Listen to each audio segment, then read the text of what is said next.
Boa noite, seja muito bem-vindo. 8 horas em ponto e você sabe que a gente tinha um compromisso agendado com o Dr. Laí Ribeiro. Boa noite, doutor. Boa noite. Boa noite para todos vocês que estão nos acompanhando. Obrigada pelas milhares de perguntas que nós já recebemos, porque hoje a gente prometeu que é um dia especial para a gente falar de infarto, acidente vascular cerebral e contribuir para que você saia da rota do adoecimento. Quero agradecer a todas as pessoas que estão conosco aqui online, doutor, todas as pessoas que nos fizeram perguntas e que estavam ansiosas para que essa nossa live começasse, né? Mandar um abraço para nossa rede, que está todo mundo aqui em rede, para a Academia do Dr. Laí Ribeiro, para o Júnior Alac, o Medicina e Saúde, Saúde e Bem-Estar, o Minha Saúde, Curas Naturais, o Mioc está tendo um abraço especial para o Instagram do Dr. Laí Ribeiro, que está transmitindo tudo isso que a gente vai conversar aqui hoje, né, doutor? É isso aí. Muito bem. Gente, o nosso assunto de hoje é o infarto, o acidente vascular cerebral e também as soluções naturais que ajudam as pessoas a saírem da rota desses dois problemas de saúde que, doutor, eu vou já começar perguntando, porque tá todo mundo aqui já dando joinha, já dando coraçãozinho, já compartilhando a live para que mais pessoas tenham acesso a todas as informações que vamos falar aqui, mas uma pergunta recorrente que apareceu pra gente, doutor, é que as doenças cardiovasculares, né, elas assustam muito e não é à toa, porque elas são a principal causa de morte no Brasil e no mundo, é isso mesmo, doutor?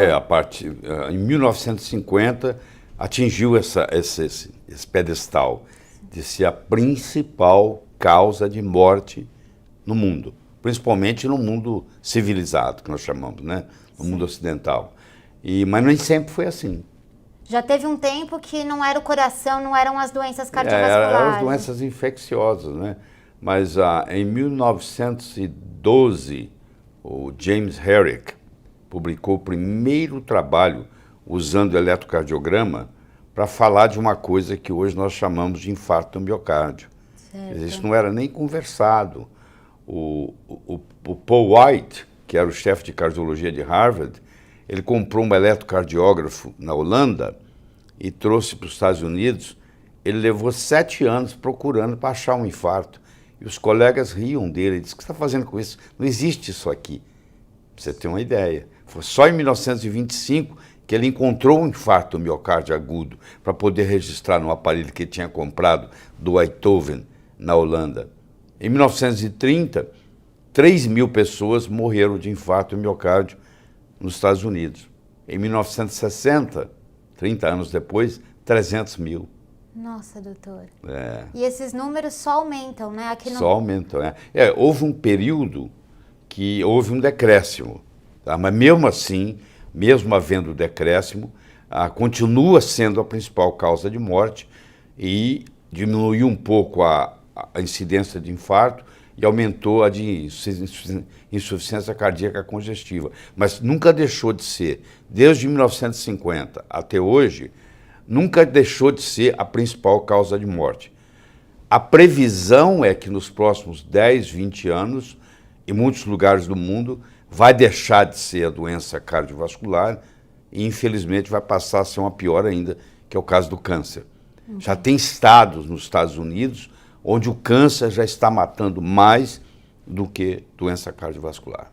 Aqui no Brasil é líder absoluta de causa de morte, né? As estatísticas que eu peguei para estudar, para me preparar aqui, de cada 10 mortes no Brasil, 4 são por doenças cardiovasculares. É exatamente isso mesmo. E uma pergunta, né, que aparece aqui para gente é a seguinte: como pode, doutor, as doenças cardiovasculares permanecem matando um monte de pessoas, mas os medicamentos, né, para proteger, que dizem que protegem as pessoas, né, da pressão alta, do colesterol e tal, eles também continuam sendo cada vez mais vendidos. Parece que as pessoas estão tomando cada vez mais remédio. Está mostrando que esses remédios não estão cumprindo a sua finalidade. Porque se tivesse, haveria uma redução dramática, drástica disso aí.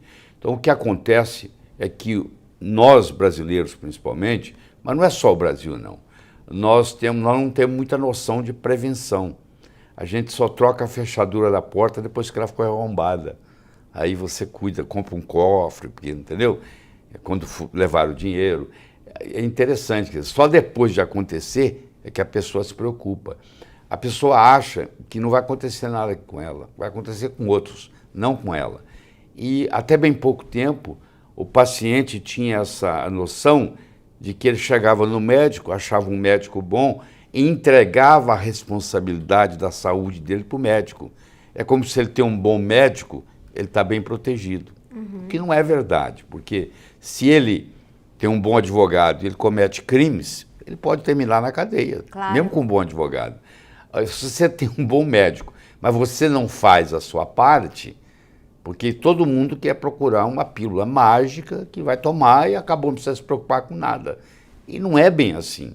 A saúde é um legado que você deixa para você mesmo no final da vida, depois dos 40 até o final da vida, daquilo que modo como você viveu, né?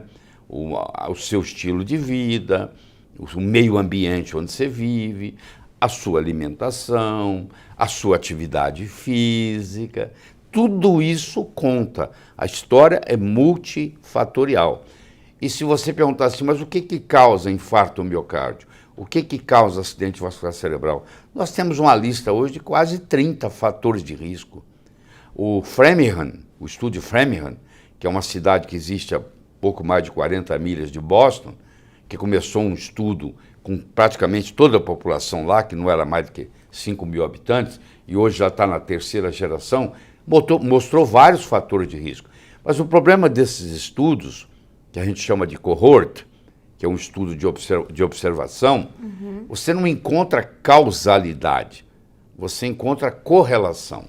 Então, deixa eu só começar desse jeito. Você imagine que nos últimos 20 anos, dobrou o número de diabéticos no mundo. Certo. E nos últimos 20 anos, dobrou a venda de tênis no mundo. Isso não prova que usar tênis causa diabetes. É uma correlação que aconteceu. Ao mesmo tempo que aumentava o diabetes, aumentava a venda de tênis. Mas não houve causalidade. Não é que o uso do tênis vai causar diabetes. Você entendeu a diferença? Entendi. Então, todos esses fatores de risco, eles não estabelecem causalidade, eles estabelecem correlação. E quando estabelece correlação, você não sabe se é causalidade ou não. Você entendeu? Entendi. Então, esse é o grande problema. E a gente começou a atacar esses fatores de risco como se fosse causalidade. Mas os estudos cohorts, os estudos de observação, eles apenas podem mostrar a correlação. O que o senhor está me dizendo é que, provavelmente, quem está acompanhando a gente, quem está aí do outro lado, pode culpar alguns fatores de risco que, na verdade, não são de verdade fatores de risco para o coração, é isso? É verdade, é isso também. Vou dar um exemplo, por exemplo. Você fala assim, ó, quem tem pressão alta tem fator de risco. E é verdade, correlação. Agora, tem estudos mostrando que tem pessoas que, se você normalizar a pressão, elas morrem mais cedo. Porque se a pressão alta dela é porque ela tem um hipotiroidismo e o mecanismo de compensação do corpo é aumentar a pressão para romper a resistência periférica da mucina que está sendo formada, quando eu baixo a pressão naquele paciente com hipotiroidismo, a perfusão de oxigênio periférico dela diminui e ela acaba morrendo mais cedo. Você normalizou o número, mas não normalizou o problema. Isso é outra história, a história é aquela preocupação com o número. Então tem a preocupação com o TSH, é para ver se você tem hipotiroidismo ou não. Tem aquela preocupação com o PSA, para ver se você tem problema de próstata ou não. Mas não são exames específicos. Eu posso aumentar o meu PSA até andando de bicicleta, andando a cavalo, tendo relação sexual, correndo uma maratona. Quer dizer, aí eu faço o exame, o PSA está elevado, tem todo um processo de pesquisa e tal, e no fim que chega à conclusão de nada. Aí eu faço uma previsão, eu não sou urologista, mas eu estudo isso profundamente, eu faço a minha previsão é de que um dia vocês vão ver que o PSA, por exemplo, vai sair do mercado. Porque eu acho que ele prejudica mais do que ajuda. Ele cria mais confusão no diagnóstico do que ajuda. Doutor. Eu diria que o TSH também vai na mesma linha. Tem muita gente com hipotiroidismo que tem TSH normal, tem muita gente com TSH aumentado que não tem hipotiroidismo. O TSH não é um hormônio da tireoide. O TSH é um hormônio da adenohipófise. Do mesmo jeito que a tireoide envelhece, a adenohipófise também envelhece. Então eu posso ter mais dificuldade de produzir o TSH, ele não subir tanto, porque a minha adenohipófise envelheceu, e eu estou esperando ele subir para diagnosticar o hipotiroidismo, e a pessoa pode já ter o hipotiroidismo e o TSH não ter elevado.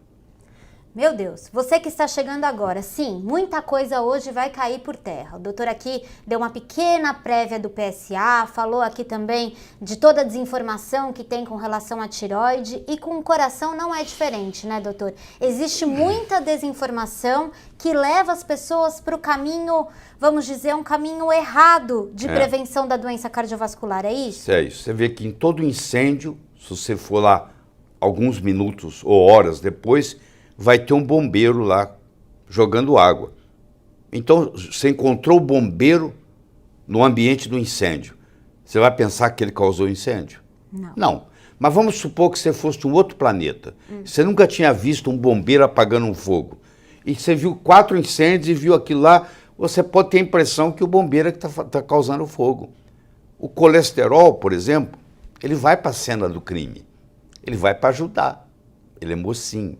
Ele é preso na cena do crime, ele é algemado. Você imagina, você prendeu o bombeiro que está apagando o fogo. É mais ou menos assim. Entendi. Você entendeu? Porque o colesterol, ele é um dos mais importantes nutrientes que o corpo tem. 25% do nosso colesterol está no cérebro. Seria uma sacanagem cósmica se o Criador colocasse uma coisa ruim dentro do cérebro, né? 25% do colesterol do corpo está no cérebro. Toda célula, das quase 100 trilhões de células que nós temos, a membrana, parte da constituição é colesterol. Nossa. Todos os hormônios esteroidais são formados a partir do colesterol. A vitamina D3 é formada a partir do colesterol. A bile é formada a partir do colesterol. A mielina, que encapa os nervos, é formada a partir do colesterol. Você vê, olha a força desse nutriente. Como é que um nutriente deste, que está presente em todo lugar, em todas as células do corpo, pode ser uma coisa maléfica? Será que a natureza cometeu um erro tão grande assim? Aí você começa a pensar. Aí você vai ver e vai analisar lá no começo, onde começou esse mito. E esse mito começou lá na Rússia, onde eles pegavam colesterol e davam para coelhos. E os coelhos desenvolviam aterosclerose. Mas coelho é herbívoro. Coelho não tem metabolismo de colesterol. Colesterol é uma coisa animal. Não é uma coisa de herbívoro, é de carnívoro. Então foi dado para os herbívoros, aí eles desenvolveram. Claro, eles não têm metabolismo para colesterol, entupiu as artérias dele. Quando eles já deram para carnívoros, deram para mamíferos, como por exemplo ratos, eles já viram que era diferente, mas já era tarde, já tinha sido publicado.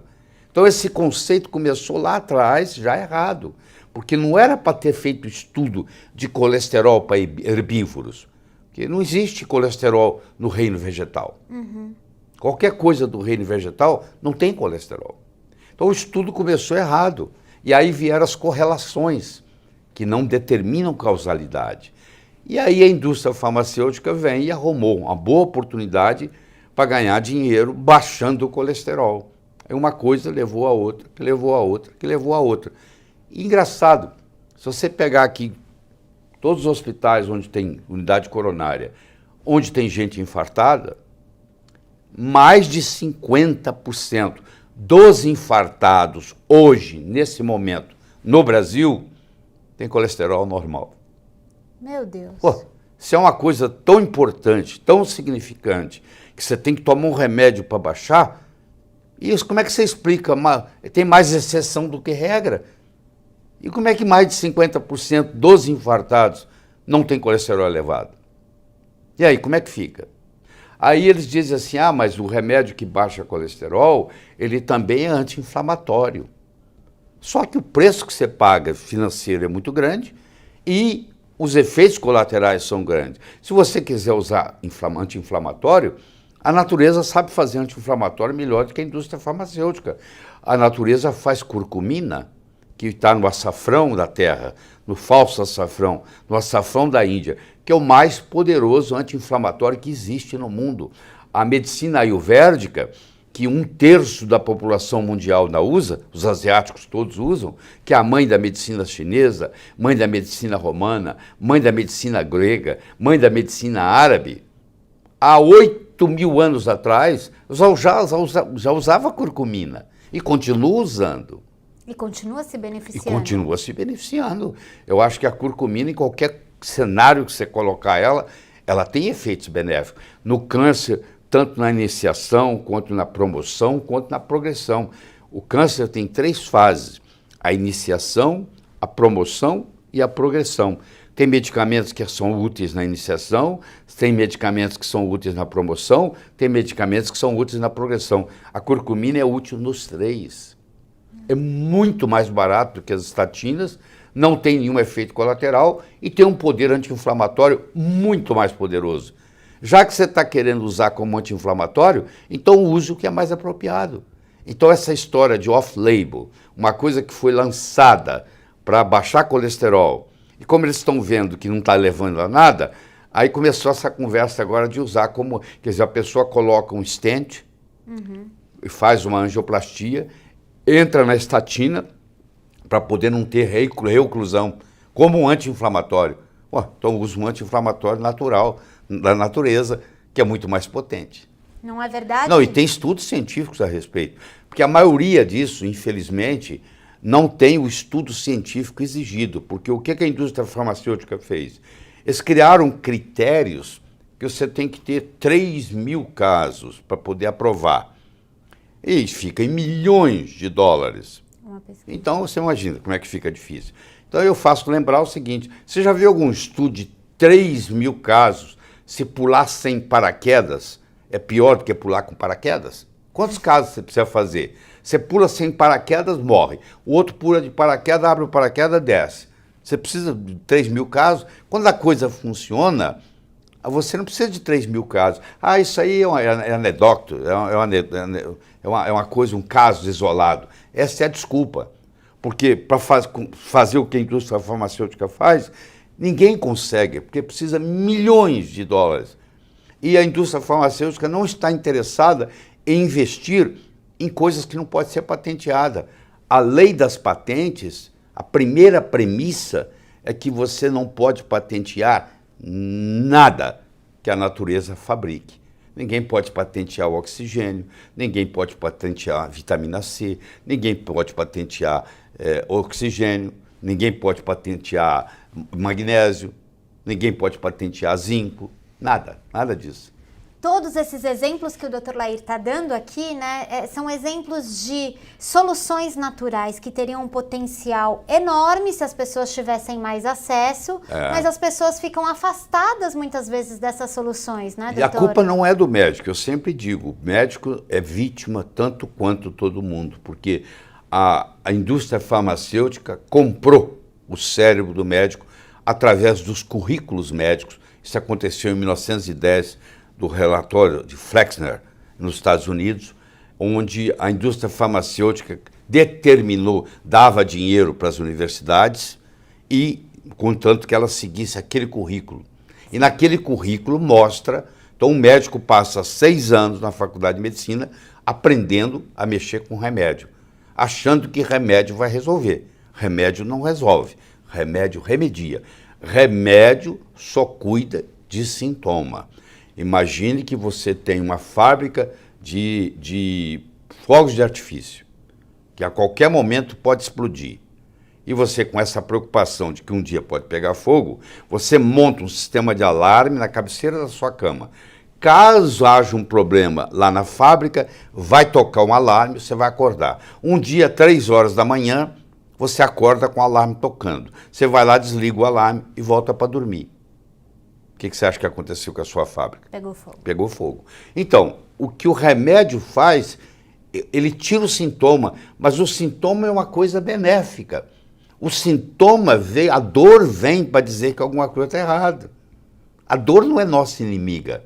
Como a febre não é nossa inimiga. Como a inflamação aguda não é nossa inimiga.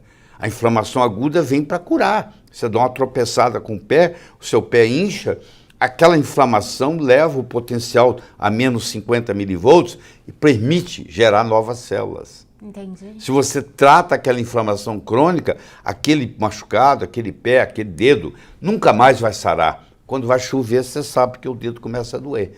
Então, isso aí, a inflamação, a febre, tudo isso faz parte da natureza, faz parte do sistema de curar. Porque nós médicos não curamos ninguém, não. Quem cura é a natureza. A gente cobra, manda conta. É isso. Mas e não é o remédio também que resolve isso.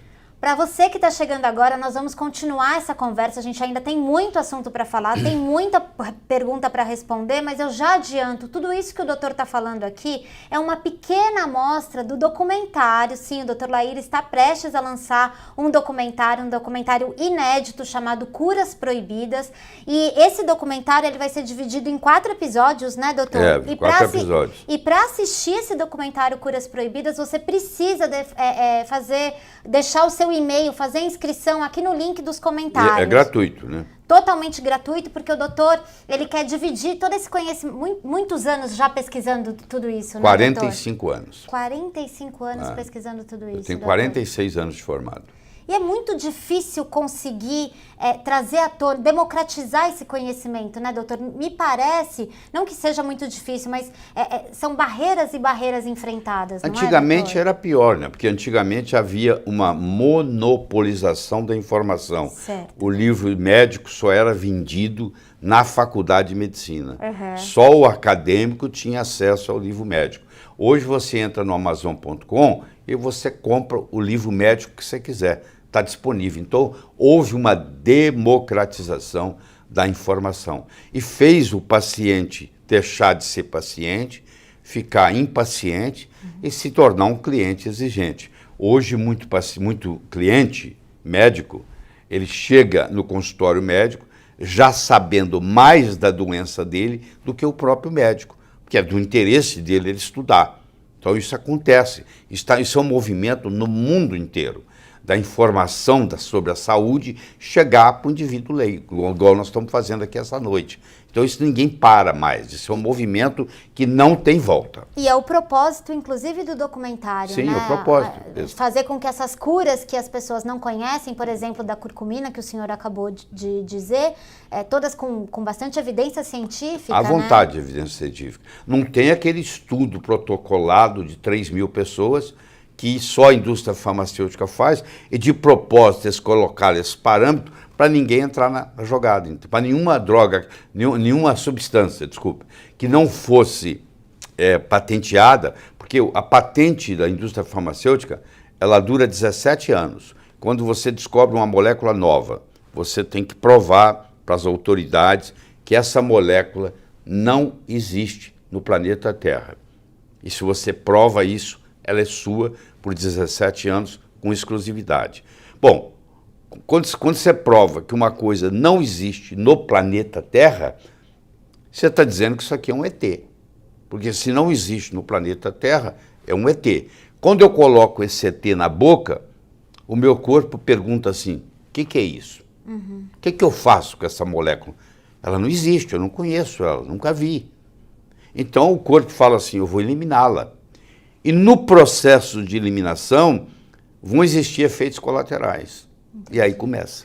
E aí é um ciclo, né? Só que é assim, você toma um remédio para o coração, o problema vai para o estômago. Você toma para o estômago, vai para o cérebro. Você toma para o cérebro, vai para o fígado.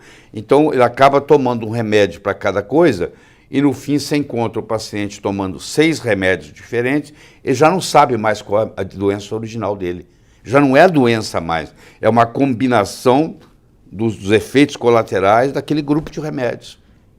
E ainda assim ele permanece na rota do infarto e na rota do acidente vascular porque cerebral. não tem... O que você tem que fazer? Se o paciente vai ter uma morte súbita por deficiência de magnésio, ninguém tem deficiência daquele remédio que é um ET. Você tem deficiência de magnésio. Se eu ingerir magnésio, o meu risco de morte súbita cai. Porque o magnésio, por exemplo, quando ele falta muito, ele aumenta no eletrocardiograma uma coisa chamada QT, faz um QT longo. E isso predispõe a uma arritmia chamada torsade point. E a partir do torsade point você desencadeia uma fibrilação ventricular e uma morte súbita. Nós chamamos isso hoje de disionismo. É um processo de íons. Então o equilíbrio entre o cálcio e o magnésio é muito importante. Se eu tenho muito mais cálcio do que magnésio, eu posso ter uma morte por disionismo. Bom, se você aí que está em casa sempre ouviu falar de estatina, mas nunca ouviu falar de magnésio, por exemplo, para proteger o seu coração, essa é a deixa para você fazer a inscrição aqui para assistir o documentário do Dr. Laí Ribeiro, o Curas Proibidas. E é muito importante que você, ao fazer a inscrição, passe a acompanhar diariamente o seu e-mail, porque o Dr. Laí Ribeiro é pioneiro, inclusive na forma de transmitir, de fazer com que esse documentário chegue às pessoas, né? Todos os episódios, eles vão ser liberados e as informações todas vão ser diretamente na sua caixa de entrada, porque a gente sabe que está sendo quebrado um pacto de silêncio, a gente sabe que a indústria, né, muito poderosa, está sendo desafiada com tudo isso que o Dr. Laí Ribeiro preparou nesse documentário inédito e imperdível, que é o Curas Proibidas. E aí eu vou aproveitar a deixa para já trazer algumas perguntas que chegaram pra gente, com um dos exemplos que eu acredito que seja uma dessas curas não muito faladas, queria que o senhor comentasse, que é a vitamina D3.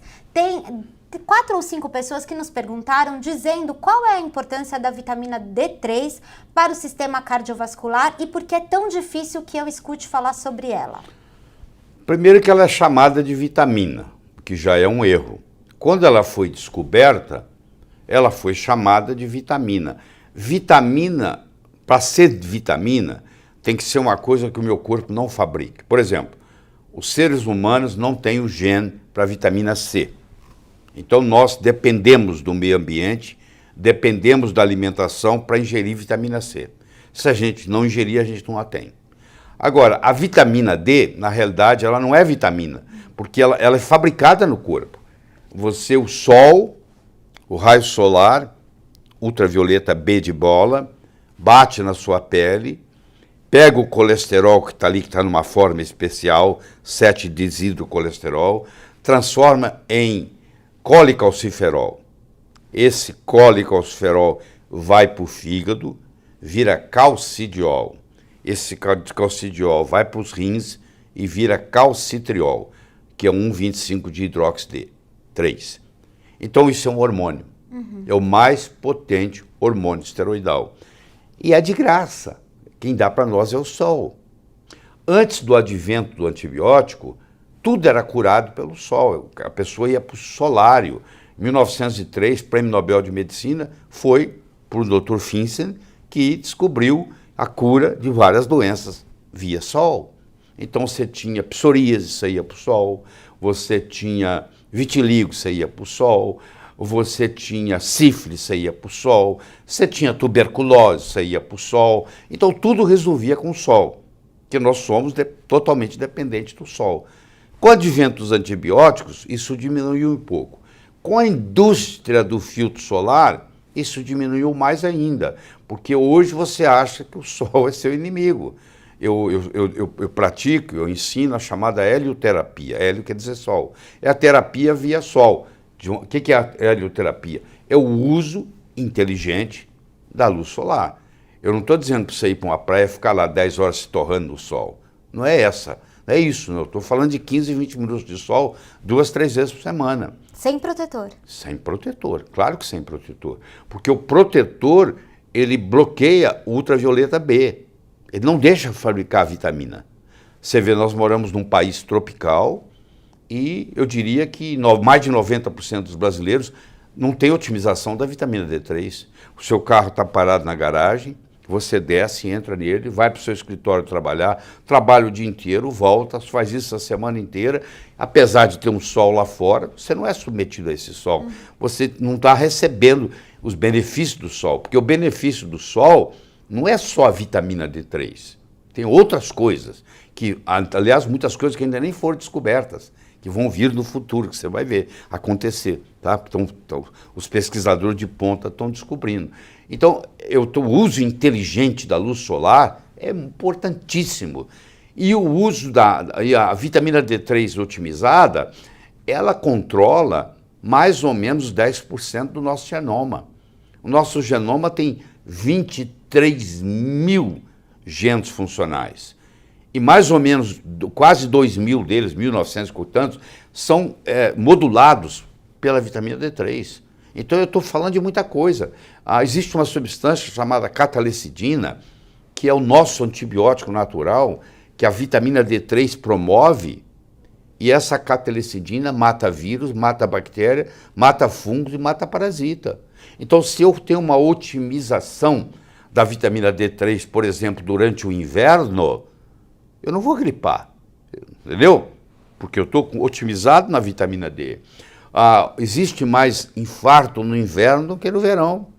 É isso que eu ia perguntar, a vitamina D3 também está associada nessa proteção? Sim, também está associada. Existe um trabalho, inclusive, brasileiro aqui de São Paulo, publicado no exterior, da USP, mostrando que em São Paulo, durante o inverno, aumenta em 30% a mortalidade por infarto agudo do miocárdio. Quer dizer, tem muito mais infarto no inverno do que no verão. E a razão disso é porque, justamente, no inverno tem uma queda da vitamina D. Porque tem uma queda do raio solar, por causa do tilting da Terra. Então, tem lugar abaixo de uma latitude que não, mesmo durante o inverno, mesmo que você vá para o sol não tem, dependendo do ângulo, ele bate na pele e ele não é capaz de produzir vitamina D. A sorte nossa é que a vitamina D3, ela é uma vitamina lipossolúvel, ela pode ser armazenada. Então eu posso ter uma reserva de vitamina D3. Tá? Eu mudo do Rio de Janeiro para o Canadá e vou levar anos para adoecer, porque eu vou levar comigo uma reserva de vitamina D3, se eu moro numa cidade como o Rio de Janeiro. Você entendeu?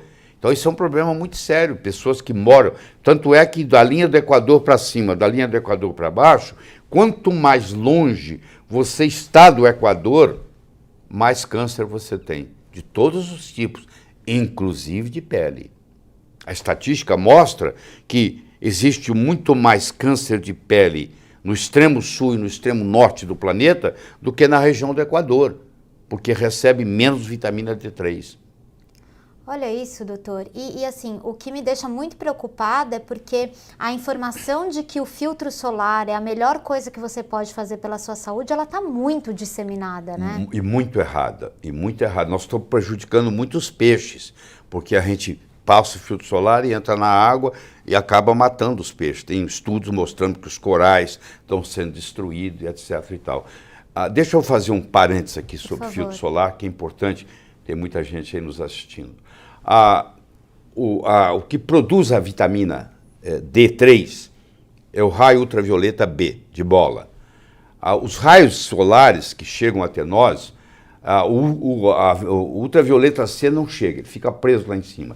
Chega o A, 95% é A, e chega o B, que é 5%. O B vai produzir a vitamina D. O A já tem uma penetração mais profunda, vai causar ruga, vai causar envelhecimento da pele, vai causar câncer, desses cânceres basocelular e etc. E o B vai produzir a vitamina D. Certo. E vai produzir um pouco de eritema. Então, quando eu faço um filtro solar, infelizmente, de cada 10 filtros solares que você compra na farmácia, 10 não terão proteção largo espectro. Eles têm o FPS, mas eles não têm o PPD. E para eu fazer a proteção verdadeira da pele, eu preciso ter PPD. Os australianos, que são os melhores nisso, eles exigem que no filtro solar exija pelo menos 22 unidades de PPD. A lei brasileira é assim, se eu tenho um fator de proteção solar de 30, eu tenho que ter pelo menos 1/3 de PPD para escrever que eu tenho proteção contra UVA. Mas eles usam uma linguagem assim, esse filtro solar tem largo espectro, amplo espectro. Amplo espectro. Mas isso não quer dizer nada. Eles não mostraram, para escrever a palavra PPD, tem que ser 1/3 do FPS. Então eles colocam uma linguagem que é Entendeu? Então, se eu pedir você para adquirir 10 filtros solares agora na farmácia, trazer aqui, eu vou mostrar para você que nenhum deles protege contra o UVA. Olha o que isso acontece. Eu passo o filtro solar, acho que estou protegido e vou para a praia. E fico lá o dia inteiro. Só que ele está protegendo contra o UVB. Não está deixando eu produzir vitamina D3. Mas ele está entrando e ele está causando danos. Ele está causando envelhecimento da pele do mesmo jeito. E está impedindo que você tenha os benefícios da vitamina D3. Atenção você que está acostumado a sempre se besuntar de protetor solar antes mesmo de sair de casa. É para você que essa live de hoje está sendo feita e principalmente se você conhece quem tem esse hábito, que anda com protetor solar na bolsa, que acha que está muito protegido, compartilha. Compartilha tudo isso que está acontecendo aqui agora e mais do que isso, se inscreve para assistir o documentário do Dr. Laí Ribeiro, Curas Proibidas. E atenção, para se inscrever eu preciso que você clique no link que a gente deixou aqui nos comentários. Eu tô vendo que um monte de gente está deixando o e-mail aqui na página, não adianta, porque o Dr. Laí Ribeiro fez uma produção, né, doutor? Só para quem realmente está interessado a ter acesso a esse tipo de informação. A gente sabe que são informações que você não vê na mídia tradicional. Então só vai receber e assistir esses 4 episódios do Curas Proibidas quem clicar no link e deixar o seu e-mail.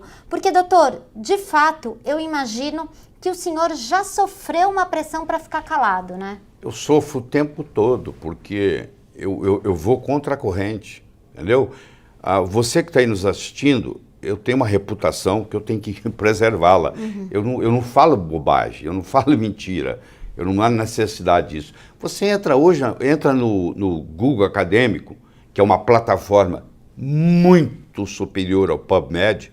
O PubMed é do governo, é uma plataforma pobre comparada com o Google Acadêmico, e você digita lá efeitos colaterais em inglês de filtro solar, você vai ver lá à vontade. Você entra no Amazon.com, tem livros e mais livros e mais livros mostrando os efeitos deletérios do filtro solar, entendeu? Mas isso é um tabu, ninguém discute, ninguém fala nada, ninguém tem coragem de vir a público e dizer isso. E eu estou fazendo, esse é meu trabalho, até a véspera da minha morte, eu vou estar fazendo esse trabalho. Quer eles queiram, quer não, eu vou falar, entendeu? Ninguém me segura, ninguém me para, porque eu acho que alguém tem que fazer isso. Por isso que é uma mega produção, né, doutor? Por isso que todo seus anos de estudo, né? São 45 anos de... Eu estudo hoje mais do que na véspera, no ano do vestibular, para você ter uma ideia.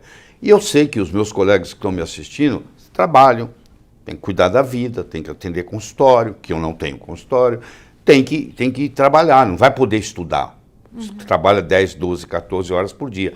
Então, alguém tem que fazer isso. Então, a minha vida eu levanto, sento, estudo o dia inteiro, o tempo todo, pesquisando coisas novas. Eu tenho 569 livros médicos lidos de capa a capa nos últimos 9, 10 anos. Olha isso, doutor. Você entendeu? Tem livro lá de mais de 2.000 páginas. E eles estão todos são todos digitais.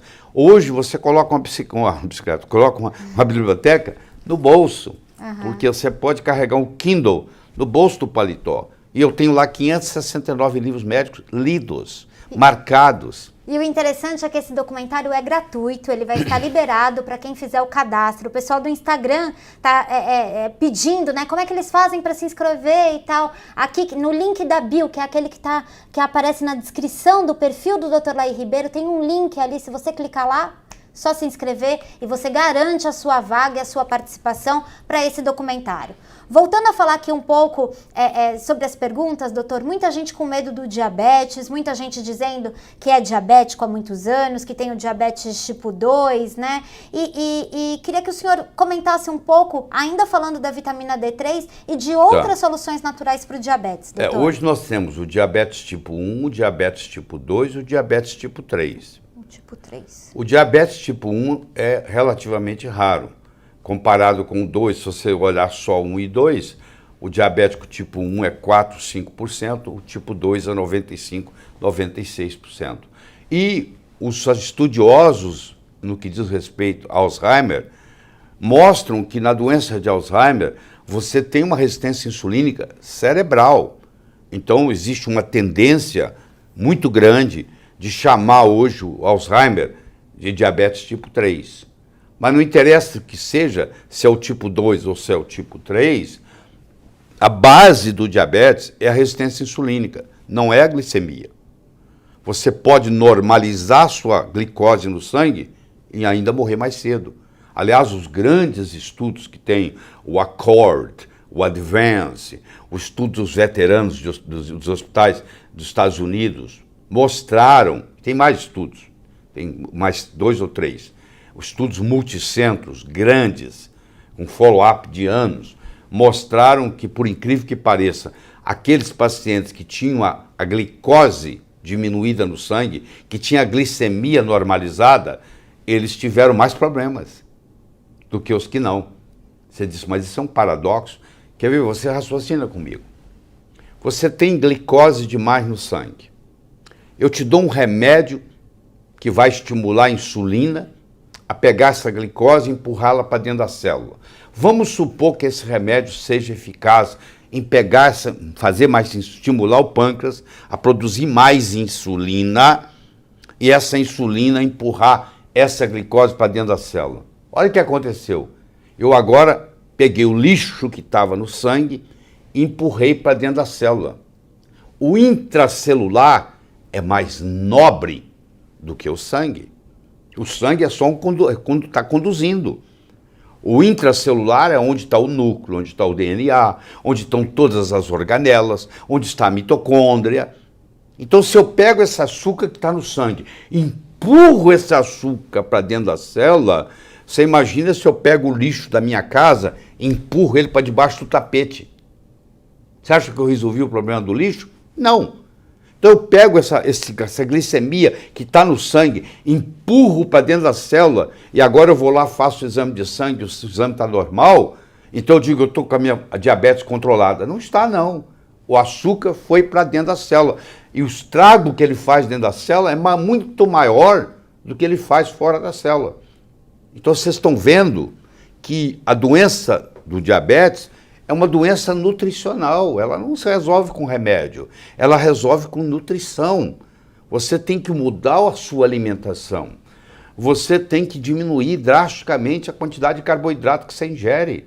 Você não pode comer pão, você não pode comer macarrão, você não pode comer farinha, porque todos esses carboidratos, eles vão virar glicose.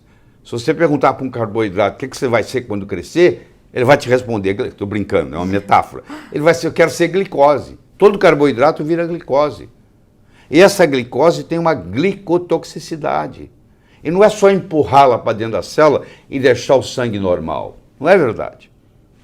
Doutor, mas queria continuar no diabetes, porque aqui, né, Elizabeth, a Márcia, um monte de gente perguntando sobre diabetes, porque toda vez que eu escuto falar do diabetes, eu escuto algo como, tem que tirar o açúcar, tem que tirar, né, você tem que parar de comer algumas coisas. E com o senhor eu aprendi que pra gente resolver a questão nutricional tem que incluir muita coisa. É verdade, né? Tem que incluir. Primeiro que mudando de açúcar para adoçante, não é a solução.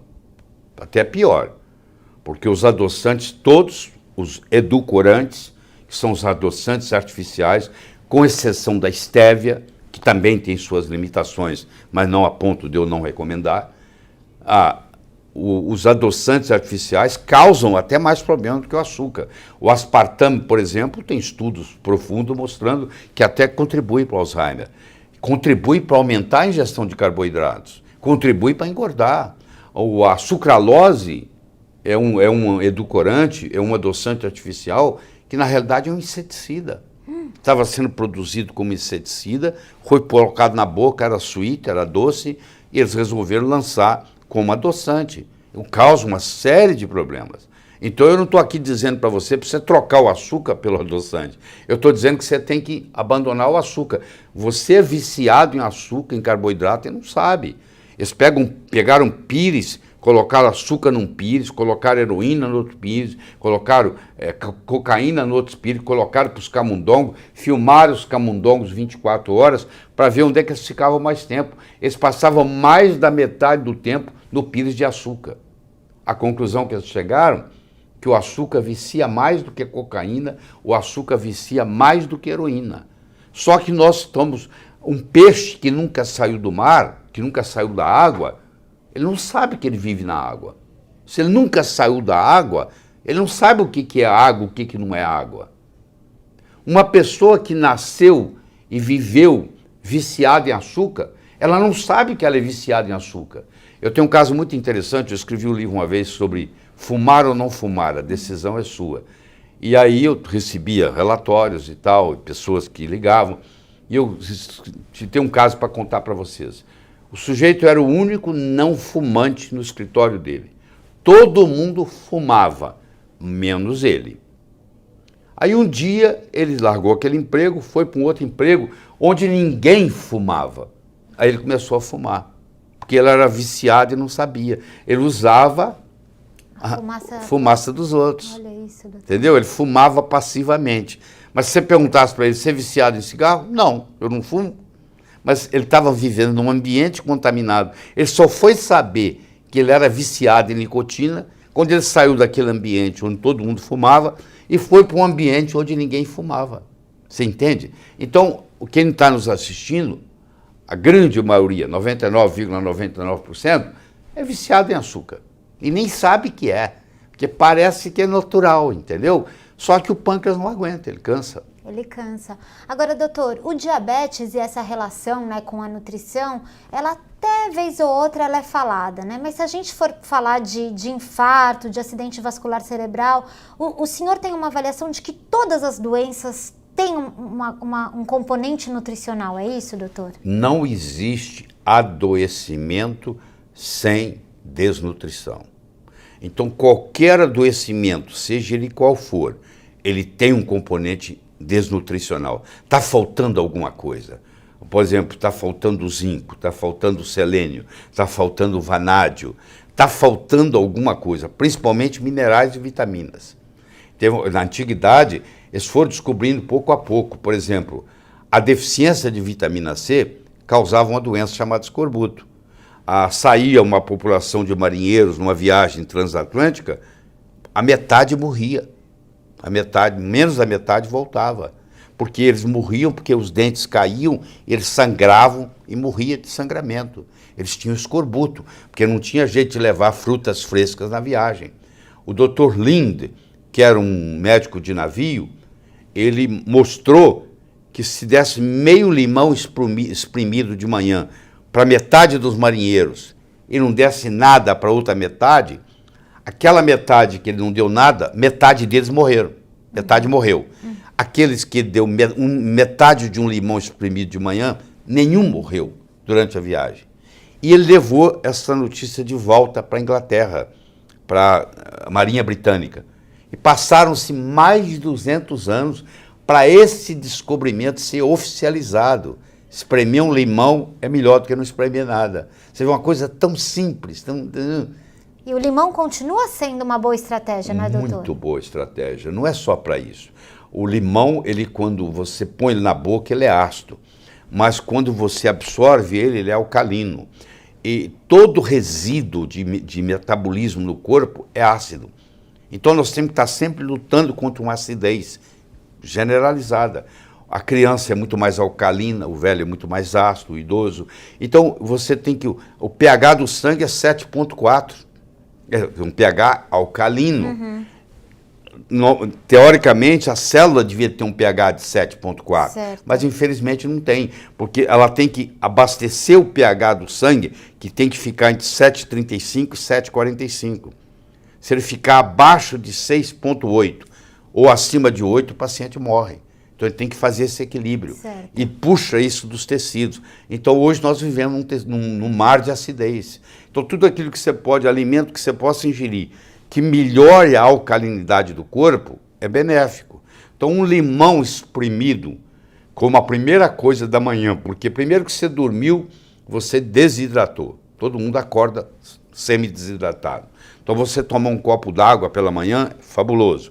Se você toma isso com um limão espremido, além de ajudar na sua parte digestiva, Esse limão agora, que tem muitos minerais, esses minerais serão absorvidos e vai equilibrar a parte mineral e vai trazer uma certa alcalinidade. Então não é só pela vitamina C não, que também existe. Mas como o ser humano, e não é tem outros animais também, mas não vamos entrar em detalhe aqui. Como o ser humano não produz vitamina C, se você não ingerir, você fica deficiente dela. Então, um dos fatores de risco para o infarto do miocárdio é deficiência de vitamina C. Tem estudos que o Linus Pauling começou e que o pessoal da Holanda continua, mostrando que um dos principais fatores de risco, que não foi estudado pelo Framingham, mas que é avaliado por cientistas sérios, é que a maioria dos pacientes com infarto agudo do miocárdio tem deficiência da vitamina C. E se eles ingerissem ou uma verdura, uma fruta fresca diariamente, eles não teriam esse problema. O limão, então, poderia ajudar as pessoas a se protegerem contra o infarto, também, correto? Sim. Perfeito, tudo bem. Mas eu tenho muita gastrite, porque aqui pessoas que reclamam de gastrite e refluxo é um monte. Eu tenho muita gastrite, muito refluxo, inclusive sou usuárias dos prazóis da vida, né? Então, não posso tomar limão, é isso? Pode sim, não é isso não. Não é isso não. A azia que você sente não é por excesso de ácido clorídrico, ela é por falta de ácido clorídrico. Isso é um problema muito sério, porque a Zollinger-Ellison, que é o excesso de ácido clorídrico, acontece 1 em 10 mil, que não é o seu caso. Se você tem um processo de azia pós-refeição, se você tem uma azia quando você está dormindo, de manhã cedo acordando, com o estômago vazio, em jejum, é outra história. Mas se você tem a azia depois da refeição, isso está dizendo para o médico que você tem deficiência de ácido clorídrico. Aliás, todo mundo com mais de 40 anos tem uma gastrite atrófica assintomática. Ou seja, todos nós, à medida que vamos envelhecendo, nós vamos diminuindo a quantidade de ácido clorídrico que nós produzimos. Com a diminuição da produção do ácido clorídrico no estômago, o pH do estômago, que devia estar em torno de 1,8, sobe. O subir do pH no estômago fecha o esfíncter pilórico, porque ele é pH dependente, e abre o esfíncter inferior do esôfago, que também é pH dependente. Então há um refluxo. Só que o refluxo é de um estômago que tem um pH de 3, 4 para um esôfago que tem um pH de 7. Então, quando esse 3, 4 cai lá no esôfago, há uma irritação e você sente azia. E você pensa que você está tendo ácido demais. Você está tendo ácido de menos. Então, o omeprazol da vida, todos os prazóis da vida, eles anestesiam o esôfago. Então, a sintomatologia melhora, mas a doença continua. Se não tivesse efeito colateral, tudo bem, mas tem. Leva a câncer de esôfago, leva a perda da libido, leva a depressão. A pessoa que toma inibidores da bomba de próton, dos prazóis da vida, ela agora não digere proteína bem, porque o pepsinógeno não vira pepsina. Para o pepsinógeno virar pepsina, que é uma enzima que vai começar a triturar, a digerir proteína, é pH dependente.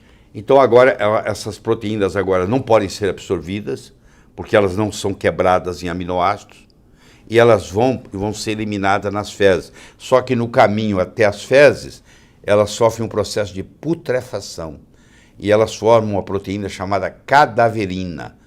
Então você vai ver que a pessoa que faz uso de omeprazol tem um cheiro muito forte nas fezes. Eu brinco que um tomador de omeprazol, quando vai ao banheiro, o vizinho fica sabendo, entendeu? Por causa disso aí. E começa a acontecer outro problema sério, que há uma desbiose. Muitos médicos não chegaram a entrar nessa fase ainda. A Organização Mundial de Saúde considera que nós, seres humanos, temos mais um órgão, que é virtual, mas que existe, que é a microbiota intestinal. Nós temos mais bactérias no intestino do que células no corpo. Nós temos 10 elevado a 13 células no corpo e temos 10 elevado a 14 bactérias no intestino. Então, nós temos mais bactérias no intestino do que células no corpo. E isso forma um órgão onde está 80% do nosso sistema imune. Então, quando você toma um inibidor de bomba de próton, que é os prazóis da vida, você também cria uma desbiose. E isso predispõe a uma coisa chamada hiperpermeabilidade intestinal. Essas proteínas que não foram quebradas, porque agora não tem pepsina para quebrá-las, elas são absorvidas. Elas caem na corrente sanguínea. E no momento que elas caem na corrente sanguínea, elas são consideradas corpo estranho. Então é formado um anticorpo contra elas. E por azar da pessoa, uma daquelas proteínas tem uma cadeia de aminoácidos, por exemplo, parecido com a da tireoide. Então, quando eu crio o anticorpo contra aquela proteína, eu estou criando um anticorpo contra a tireoide. E aí eu vou desenvolver a tiroidite de Hashimoto, que é uma doença autoimune, que foi causada por uma desbiose, que pode ter começado com o prazol da vida. E você aí fica recebendo, né? Fica achando que o remédio, o omeprazol, pode te proteger e, na verdade, tem pouca oportunidade de saber que um limão pode te ajudar. Se eu for olhar na bula do omeprazol, lá está dizendo que não pode passar de 3, 4 semanas. Eu encontro gente tomando há 5 anos. E está todo envelhecido, todo doente e não sabe que aquilo está prejudicando. E como muitas vezes o médico não tem ideia dos prejuízos, aí coloca tudo, a cereja do bolo é o prazol da vida. Isso. É um problema sério. Mas nós estamos aqui para discutir isso, eu discuto isso nesse cenário aqui, discuto no cenário acadêmico, se for preciso.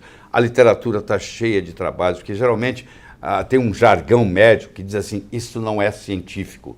É melhor você ir fazer o seu dever de casa. Porque se você entrar no PubMed, se você entrar no Google Acadêmico e digitar entre aspas, porque tem que ser entre aspas, o que você está procurando, você vai encontrar muito, mas muito, mas muito. E quando as pessoas não encontram também, né, doutor, o senhor ensina o caminho das pedras para que as pessoas procurem, mas também é porque existe um interesse muito grande que essas soluções tão simples, como a gente já discutiu aqui, não cheguem no grande público, né? Mas hoje, tudo isso que nós discutimos aqui, por exemplo, pega uma curcumina da vida, tem mais de 1.500 artigos científicos sobre ela, entendeu? Só que nós médicos não aprendemos nutrição na faculdade de medicina. Então, para nós, comida não é remédio. É verdade. Engraçado que o Hipócrates, 400 anos antes de Cristo, já dizia que o seu remédio seja seu alimento, que o seu alimento seja o seu remédio. Quer dizer, aquele visionário, não é à toa que ele é considerado o pai da medicina moderna, aquele visionário já tinha essa noção, né? E nós não estamos seguindo essa orientação. E hoje, depois da publicação de 2003 do Genoma Humano, porque antes pensava-se que a gente tinha 140, 150 mil genes. Qual foi a decepção quando em 2003 foi publicado o Genoma Humano Oficial e mostrou-se que nós temos apenas 23 mil genes?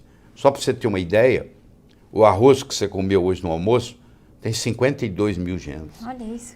Nós temos 23 mil.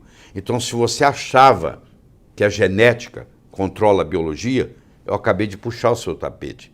Se a genética controlasse a biologia, o arroz seria mais complexo que o ser humano. Ele tem 52 mil genes e o ser humano tem 23 mil.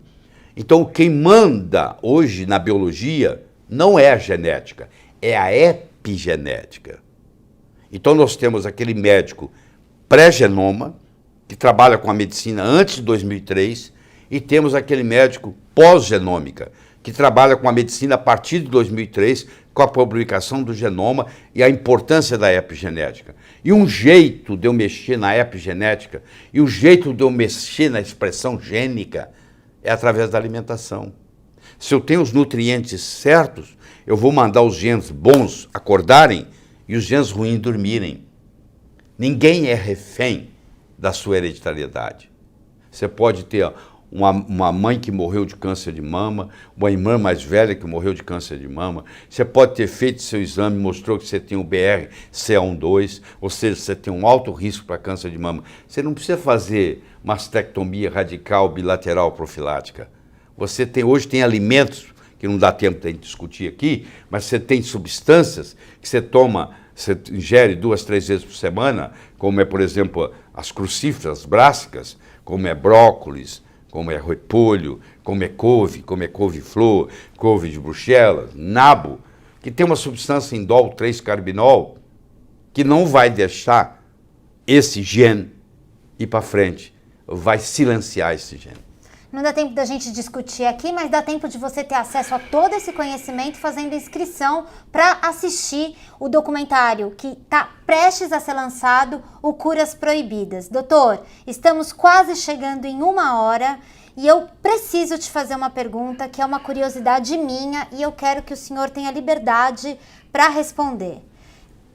Eu sei que tem muito interesse que é contrariado quando a gente fala de soluções naturais e tão simples. O senhor tem uma carreira médica estabelecida, o senhor já trabalhou, né, em universidades renomadas, o senhor tem uma vida estabelecida. Por que o senhor resolveu colocar a boca no mundo e fazer um documentário como esse, doutor? Eu tive a oportunidade de viver 17 anos nos Estados Unidos como médico. Eu trabalhei em Harvard, trabalhei na Baylor, trabalhei na Thomas Jefferson, fui diretor médico da Merck Sharp & Dohme nos Estados Unidos, fui diretor executivo e cheguei a vice-presidente da Ciba Corporation, que hoje é a Novartis. Então, 8 anos e meio da minha vida, eu passei na indústria farmacêutica, e eu em cargos altíssimos. Então, eu sei o que é a indústria farmacêutica. A indústria farmacêutica está lá como indústria, por isso que chama indústria. Ela está preocupada com a saúde de ninguém.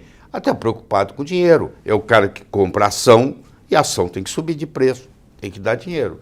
Então, essa preocupação que se quer ter tida. Então, a indústria farmacêutica é uma indústria. E como isso era permitido, porque, de acordo com o relatório de Flexner, em 1910, o currículo médico americano era pobre, então o Rockefeller e o Carnegie se juntaram, e eram donos de grandes indústrias farmacêuticas na época, e resolveram criar um currículo médico melhor.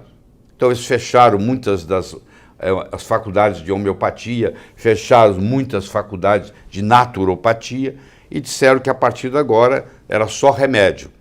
E deram dinheiro para as faculdades. E disseram, nós vamos dar verbas com uma condição. Um dos nossos tem que estar na sua diretoria, no Board of Directors, para ver se vocês estão aplicando o dinheiro direito.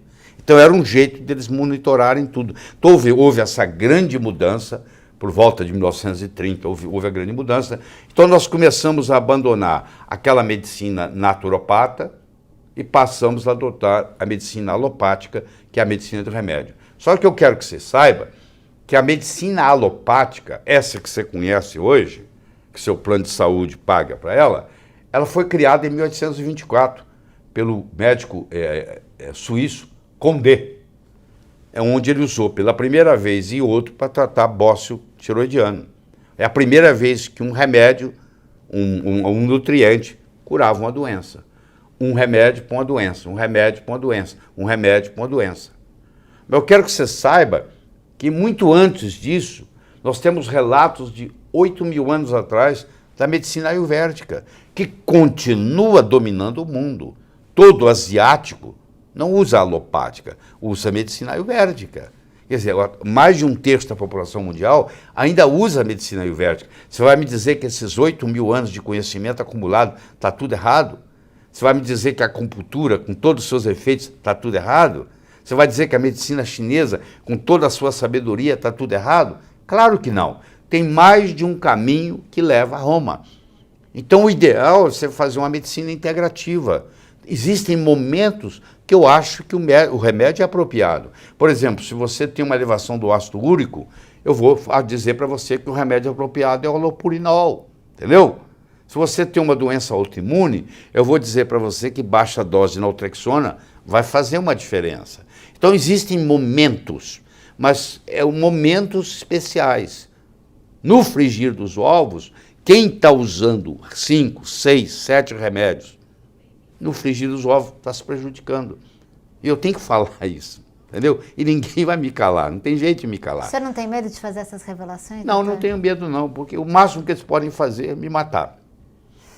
O máximo. Os escritos vão ficar por aí. Eu vou publicar 15 livros médicos. Eu já combinei que depois que eu morrer vai ser lançados alguns. Então, mesmo depois da minha morte, eu vou continuar incomodando. Você entendeu? E a gente vai te dar aqui todo o apoio, doutor.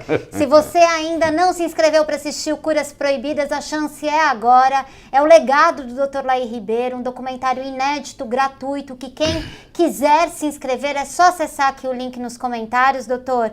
O documentário está imperdível e eu não poderia perder essa oportunidade porque eu sei o quanto que o senhor sabe falar para as pessoas que elas têm uma esperança e que elas têm outro caminho. Tem um monte de gente que escreveu aqui pra gente, dizendo o quanto que tá doente, o quanto que tá debilitado. Essas pessoas, elas têm uma esperança, elas têm um caminho, doutor? Tem um caminho, sim. Primeiro eu diria para você que você tem que se hidratar mais. Tome 6 copos d'água por dia. Custa nada. Eu fiz semana passada uma live sobre isso. Você vai lá e procura no YouTube, tá lá. Então é impressionante a diferença que faz quando você faz uma hidratação bem feita, entendeu? A água é o mais abundante nutriente que tem no corpo. Antigamente não sabia que era um nutriente, era apenas um solvente. Hoje, como nós sabemos que ela faz hidrólise, ela é o mais abundante nutriente. Começa a tomar 6 copos d'água por dia. Só isso aí já vai fazer a diferença. Segundo, faça o seu lugar de dormir um lugar sagrado. Lá não tem eletrônico, lá não tem celular sendo carregado, lá não tem despertador ligado na eletricidade, tem que ser a pilha. Lá tem que ser escuro absoluto. O ser humano foi feito para dormir no escuro absoluto. Começa a fazer isso, você vai começar a notar a diferença. Começa a observar a sua alimentação. Começa a diminuir a quantidade de carboidrato. Vá para os seus ancestrais. Vamos lá para a era paleolítica, 10 mil anos atrás. Eram nômades. Nós éramos nômades. A gente não podia plantar. Porque você ia plantar, não ia esperar colher, você já está em outro lugar. Então tira todos os grãos da jogada. Então o que a gente fazia? A gente caçava, a gente pescava, porque a gente vivia em regiões de rios, foi onde desenvolveu a civilização, e a gente comia fruto silvestre, da estação. Tinha geladeira, não tinha nada. Então você imagina, a gente matava uma presa, tirava as entranhas dela e levava para casa. E deixava a carcaça magra para os animais comerem à noite. Hoje, o que você faz? Você vai no açougue, você quer carne magra. Então você tem o que eu chamo de gordurofobia. Você tem uma fobia por gordura. Primeiro porque eles te convenceram que colesterol é gordura. Colesterol não é gordura. Pergunta qualquer bioquímico. Colesterol é um lípide. Toda gordura é lípide, mas todo lípide não é gordura. Então colesterol não é uma gordura. Colesterol não é gerado a partir de gordura. Colesterol é gerado predominantemente a partir de carboidrato. Então, se você está com colesterol elevado e você quer baixá-lo, é só você diminuir a sua quantidade de ingesta de carboidratos. Não é de gordura, porque gordura... O colesterol é tão importante para o corpo que ele não delega isso para a dieta. Ele fabrica o seu próprio colesterol. A absorção de colesterol daquele que você ingere é mínima. E o corpo fala, não, isso aí é muito importante para mim.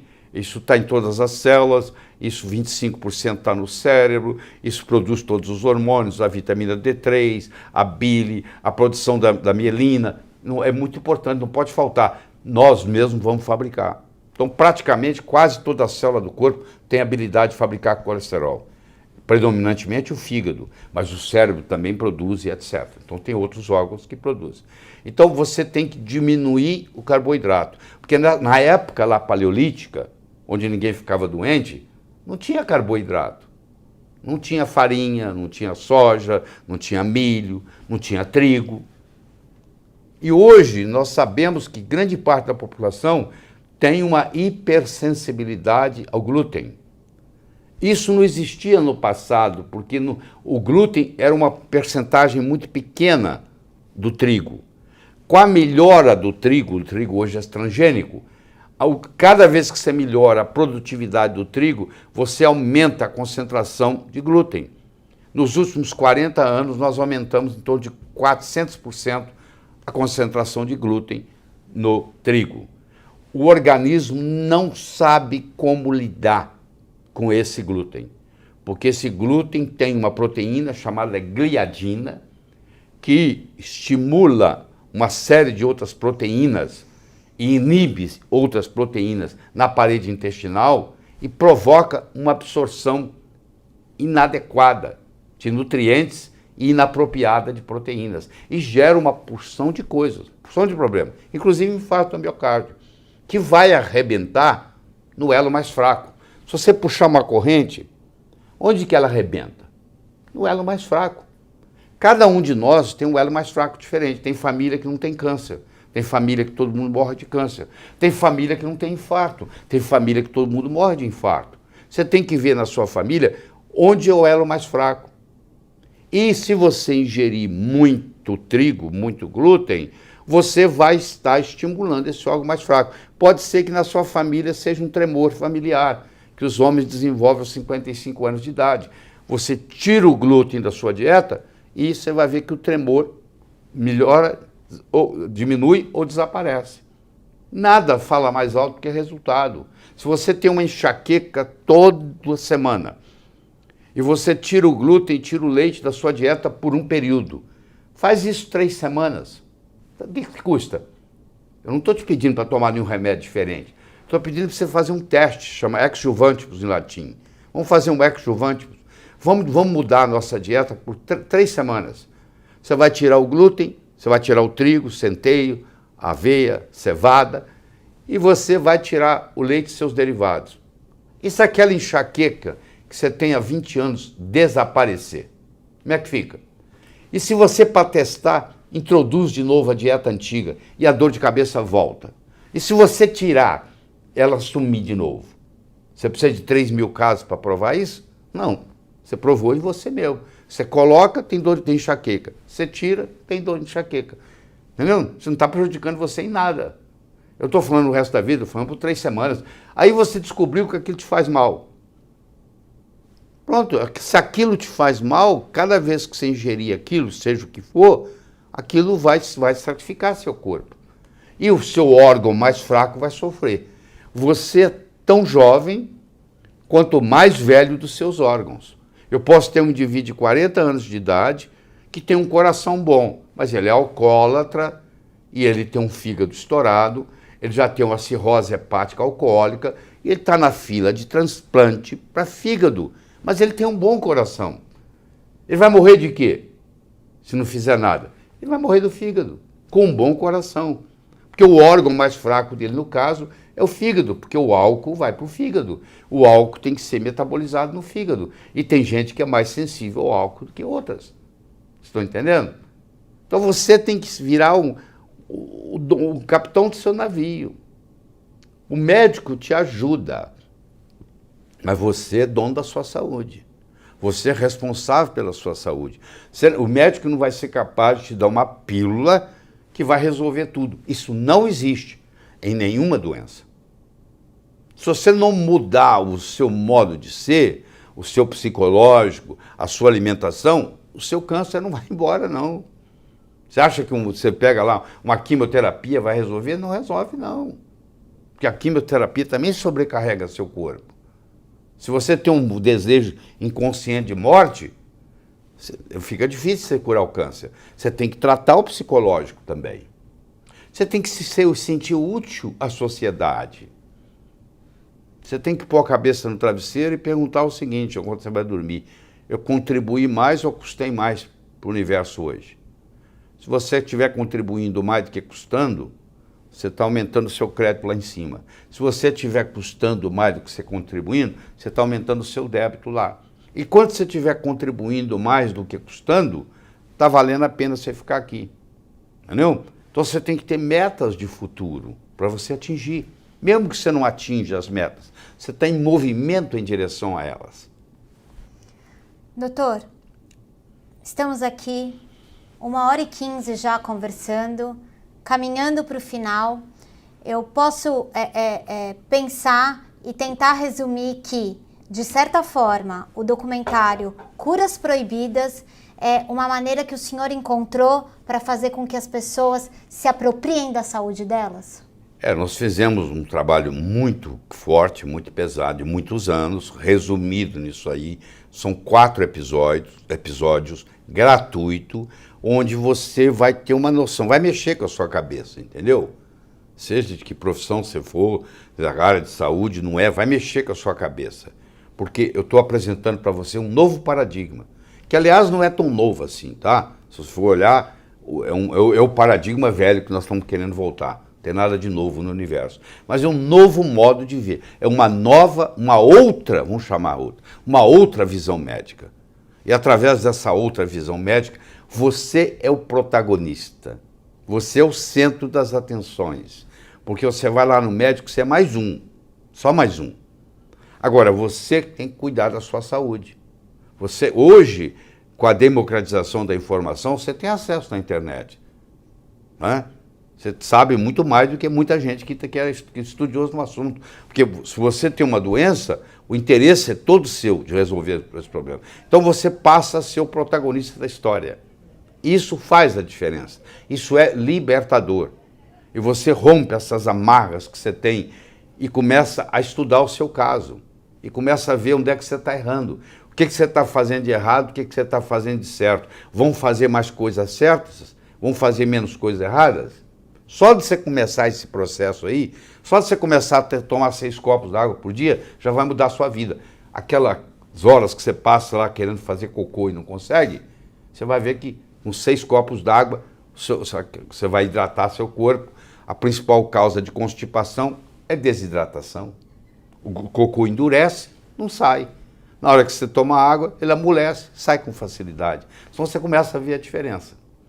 E vendendo um monte de remédio aí para as pessoas conseguirem ir no banheiro, não é mesmo, Exatamente. doutor?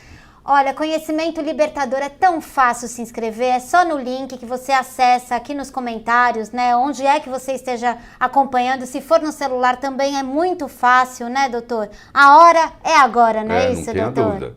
Não custa nada, é só clicar aí, tá? Você vai receber 4 episódios do Curas Proibidas gratuitamente. Gratuitamente no seu e-mail. Queria agradecer a participação, tanta gente aqui, doutor, tanta gente te mandando abraço, agradecendo pelo senhor existir. A gente está muito feliz de ter realizado esse evento em rede com todos os nossos parceiros. Agradecer mais uma vez o senhor, doutor, é um aprendizado sempre escutar o senhor. As pessoas ficam muito satisfeitas. As suas considerações finais para a gente se despedir. Pois é, essa não é a última vez que nós vamos estar conversando, tá? A minha intenção é de tempos em tempos estar aqui esclarecendo as suas dúvidas. Essa é parte da minha missão de vida, transformar as pessoas de uma forma alegre e poderosa, com amor e sabedoria. Essa é a minha missão. E missão não termina, ela vai terminar na hora que eu morrer. Enquanto isso, eu vou estar fazendo esse trabalho. E você vai estar se beneficiando disso. Eu vou estar estudando, eu vou estar pesquisando, eu vou estar colocando uma bandeja e lhe entregando. O que você faz com a informação, a decisão é sua.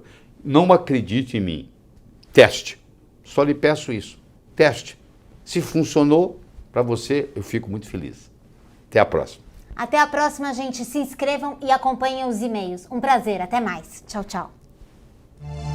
As alternativas oferecidas pela indústria farmacêutica não impediram que as doenças cardíacas permanecessem como o fator número 1 de morte no Brasil. Na indústria farmacêutica é assim, você não pode ter um remédio que mata, porque se matar dá processo. E você também não tem uma ênfase grande em produzir remédio que cura, porque aí o cara não compra mais. Você tem que ter um remédio que nem mata, nem cura. Apesar desse poderoso lobby da indústria farmacêutica, há um médico que resolveu quebrar o silêncio. O foco não é a saúde, a finalidade é ganhar dinheiro.